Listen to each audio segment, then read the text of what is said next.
you shouldn't try to be helping people who don't need your help. Or trying to sell products to people who don't want your products. So that's really the first step. And it's not the most exciting step, but it's not a bunch of action stuff, but is getting to know your customers, both the best ones and the worst ones, so that you have basically a North Star to guide you into all your creation of the campaigns. Welcome to Honest E-Commerce, where we are dedicated to cutting through the BS and finding actionable advice for online store owners. I'm your host, Chase Clymer. And I'm your host, Annette Grant. And we believe running an online business does not have to be complicated or a guessing game. If you are struggling to scaling your sales, Electric Eye is here to help. To apply to work with us, visit electriceye.io/connect to learn more. And let's get on with the show. Welcome back, everybody, to another episode of Honest E-Commerce. I can't believe you guys are still listening to me ramble with my awesome guests. And today, I have a fantastic one. Today, we welcome to the show Kristen LaFrance. She is the growth and community lead over at Churn Buster. Welcome to the show. Hi, thanks so much for having me. Awesome. Cool. So before we get into what Churn Buster is and all the awesome stuff that you're going to teach us today, how'd you end up there? Yeah. So before Churn Buster, I was actually working for a company called Sells, which is another e-commerce platform similar to Shopify. I was there for about 2 years, and I kind of came in as social media manager and left as the head of all content. So that was kind of my journey there. And through that, I learned so much about entrepreneurs and e-commerce and businesses trying to grow in the digital space. And it was just a really fun place to be. So then when Churn Buster reached out and they were like, hey, you want to join our team and come help with content and community building here? I jumped right over to it. It's super fun team, super fun product we're working on. So it's been a really great, now I've been here for about 1.5 years and I've learned a ton, and I'm getting to do exactly what I love, which is helping e-commerce companies really grow and find success. Awesome. Cool. So one of my, I keep rambling about it lately, and I used the word ramble twice, so you can tell how much coffee I'm on, is content. Content is king. So before we kind of get into the topic today, I kind of want to just touch on that, since it's been such a key integral part of your jobs. What are some tips that you can give to these e-commerce stores that are struggling with coming up with their version 1.0, their content strategy? Yeah, I think the best place to start is to just get to know your customers. And you're going to hear me say that a bunch today. It'll probably get a little bit annoying about it, but understanding what your customers need more than your product. So they came to you with some aspirational, emotional decision behind coming to your product. So if you're selling, yoga pants, there's probably some aspiration on the lifestyle of yoga. They're likely looking to be a calmer, more centered, more flexible person. If you're selling vitamins, those people are looking to be healthier and more in tune with their health and taking care of their bodies. So you look at the reasons people are coming to you in the first place, dig a little bit deeper into the emotions that are driving those reasons, and you're going to find just a plethora of ideas that you can create content around. I think a lot of companies get stuck on how does the content relate back to our product, and it doesn't always have to. It can really just support the larger journey that your customers are on. So how can you help them in their bigger lifestyle outside of your products in relation to what you're helping them with? How can you just support them with educational and entertaining content? I think that's really how you have to look at it in order to have those good ideas come up that don't feel so, 10 steps to using this, is just figuring out, what are their big aspirational goals and how can you help them get there through content? That was the shortest and most precise answer I've heard to that, which is a good thing. That you hit the nail on the head, and that's fantastic. And I'm probably going to refer back to this when speaking about it with potential clients in the future. Awesome. So let's kind of get into it. What in the world is Churn Buster? So Churn Buster is subscription business's best defense against involuntary churn. So we run really advanced follow-up campaigns to recover failed payments using optimal retry schedules, email timing, really integrated actions to decrease overall churn. And we're really the only company focusing 100% on this issue. So we have applied the gold standard in these dunning practices to the top e-commerce brands like ButcherBox and Boxu, Lola. We're really helping them kind of plug this issue right away so they don't have to deal with failed payments. Absolutely. So you guys definitely specialize in the subscription model. Yes, definitely. Cool.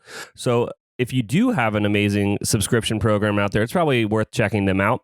Definitely. Moving into our next topic here, though. So I've seen this term get thrown around a bit, retention-based acquisition. Mm-hmm. What does that mean? I mean, I know that I have a little bit of familiarity with it, but I think that our listeners would definitely learn a lot. Yeah, it does sound like a bit more intense than it actually is because it sounds like a law term. Yeah, retention-based acquisition is just jam-packed with some buzzy marketing words. But really, when I'm talking about this, it's just marketing for the long run, which again may still sound complicated, but it's not. It essentially means that when a company is creating acquisition campaigns and testing out channels, the goal isn't just getting a sale. The goal now is actually to find a great customer. So it's marketing with retention in mind. And what I've really been seeing is in the early stages of growth or when e-commerce companies have a ton of investor pressure, companies can really slip into this kind of churn and burn philosophy where the most important thing is sales, regardless of anything past that. So they fire up a ton of channels, they bring in any and all customers they can get their hands on, eventually churning out a lot of those customers, a lot of them not ever coming back and making another purchase because in the initial plan, there wasn't a long-term action plan there. So when I really, really boil it down, it's just we're just talking about prioritization management, figuring out how to add a little bit of that retention into your acquisition channels. So focusing on your good fit, ideal customers for acquisition. It's just being focused on retention from the get-go and just mixing it all together. So when you're spending all this time acquiring customers, you know you're acquiring good ones. Yeah, that is the right way to approach it. So I'm assuming that means when you're building your strategies out, it isn't always top of the funnel. You are trying to, set up some good retargeting basics, and after you actually make that sale, some touch points past that to increase that lifetime spend. Yeah, definitely. So it's everything from, the first touch point a customer is going to get with you. Are you speaking to that particular customer, your best customer, or are you speaking to, customers that don't come in and stay on your subscription or don't make repeat purchases? So everything from, retargeting ads, really speaking to their needs. The welcome emails, the first email they get, every touch point they come into with your business, is it helping that lifetime value grow by providing value and telling them, hey, we really are the company for you. And then, of course, after the sale, then there's all sorts of stuff you can do after that for retention. So why is that so important versus, just having a really big mindset on growth and acquisition? I'm making the sale. Why does it matter how I'm approaching it? Mm-hmm. I think right now a lot of companies are starting to realize how important customer retention really is. We're seeing the cost of acquisition rising on every single channel, and it's happening quickly. So companies are starting to have to look and say, how can we extend the LTVs of our customer? How can we encourage more repeat purchases on those individual customers to make up for that rising cost of acquisition? So as acquisition gets so hard, the competition is higher. You got to think, how do we keep propelling growth if the acquisition channels aren't working in the low-cost, high-efficiency manner? That solution is going to come in retention and customer LTV, getting average order values extended, getting repeat purchase extended, getting customers on a subscription. That's really where the shift in focus has to go. And a lot of these brands that already have huge acquisition channels set up, tons of campaigns running, they're now having to look back and say, okay, how do we actually keep these customers on for longer? We know how to get them, but how do we extend the LTV past 2 months or one purchase? How can we get them on a subscription and keep them for 6+ months? How can we get them to come back and make repeat purchase after repeat purchase? So it's really shifting in the industry right now. We know how to bring in customers. It's just getting expensive. So how can we bring in the best customers, the customers that are going to make it worthwhile to pay that CAC cost off and still find profitability? Yes. So, and if you can do it from go back and look at all your campaigns and do it that way. But also as you're setting up new acquisition campaigns, then you're already ahead of the game if you're thinking about it in this light. You're not going to be playing as much catch up, because really all this is just, it's taking a pause and you're saying, okay, let's look at what we have here. What kind of customers do we have? Who is staying on for 6+ months? And what do we need to do to keep getting more of them? What I'm hearing there is a lot of valuable information when it comes to, I'm going to kind of not throw a jab at performance marketing, but sometimes people are sacrificing the quality of the brand and the quality of the message just to make an extra buck. And when you go that direction, it is completely opposite of this retention-based mentality. You need to be from day one thinking about keeping that customer around longer and making sure the messaging is in line and making sure it's on brand. So instead of just making that one sale, you can turn them into a lifetime customer and a fan of the brand. Yeah, exactly. And it's so huge to be doing that from day one. So you're not playing that catch up game. And it is tempting to just throw some money into an ad and get a bunch of customers, get a bunch of sales. And one thing is, it's just KPIs that people are held to. If your marketing team is just held to sales, then it's a lot harder for them to kind of take that step back and say, all right, what kind of sales though? And so if we start looking at it in this holistic view and saying, how can we get them from the beginning and expect them to stay on for longer? That's really what we're having to do now as CAC prices rise. It's just this shift that we're being forced into, but it's a good force because it means we're just having to treat customers better. And that's the goal that we should all have anyways. Yeah. And I think I am actually happy for it because it is causing brands to really think about their content in these ads and their creative in these ads, and they really need to stand out. And that's something that I've always said since day one.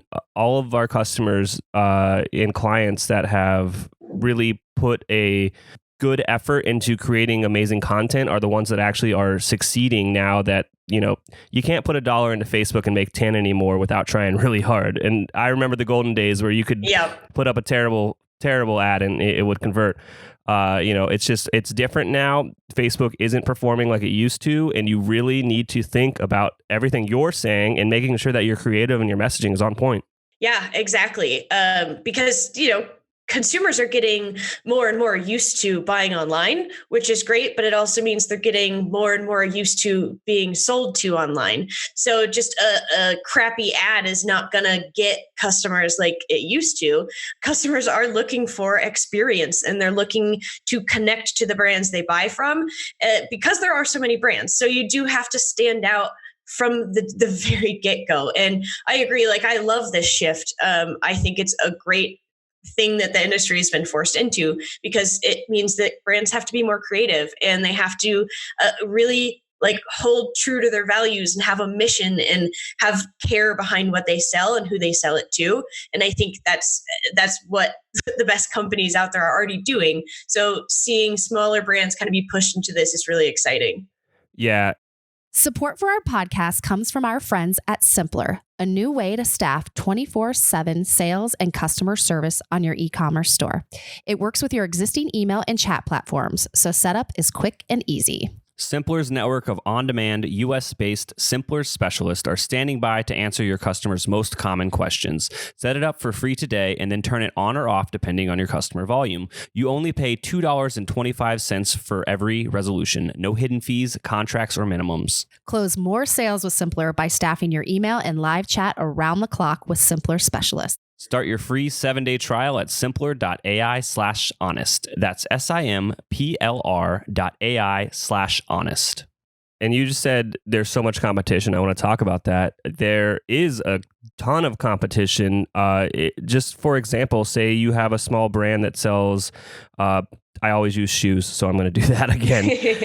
What's the difference between them buying that product from you and then buying it from Amazon? And the difference is having a brand behind it, having content behind it, telling a story. And that is more value to a customer than just the need that buying on Amazon fulfills.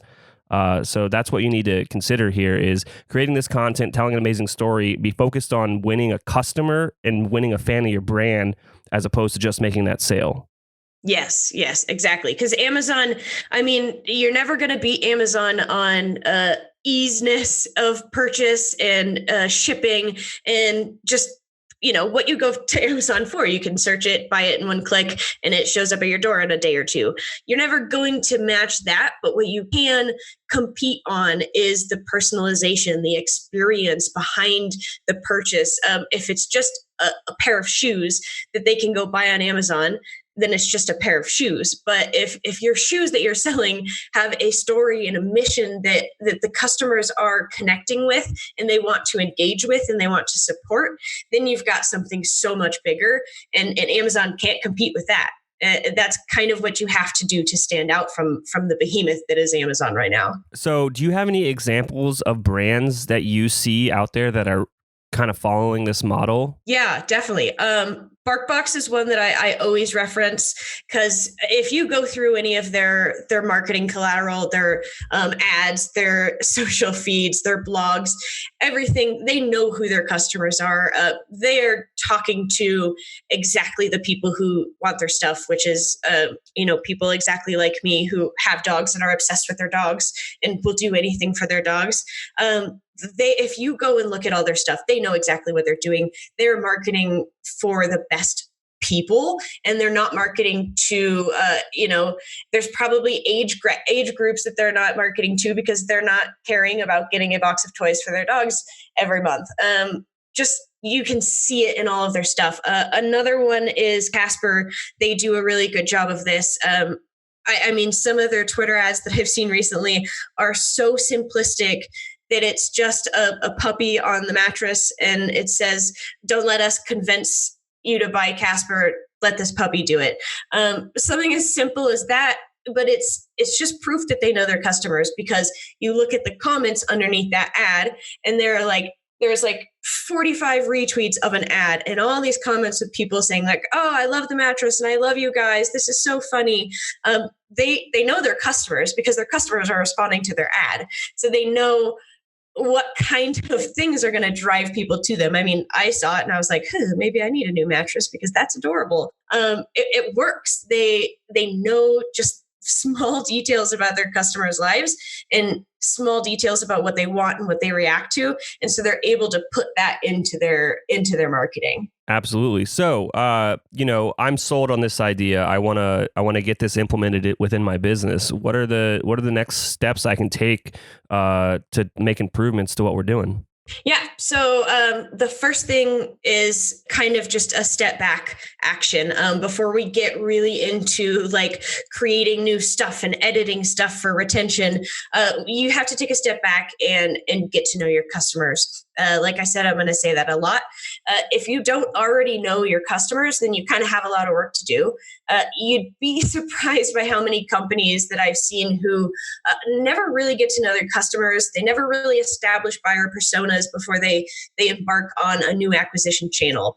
So this is really where we have to pause and think about retention. So the first step is going to be to get to know your best fitting customers. So these are the VIP customers, your most successful ones, the ones that post about you on social media. They've been subscribed to your subscription for a year or 2 years.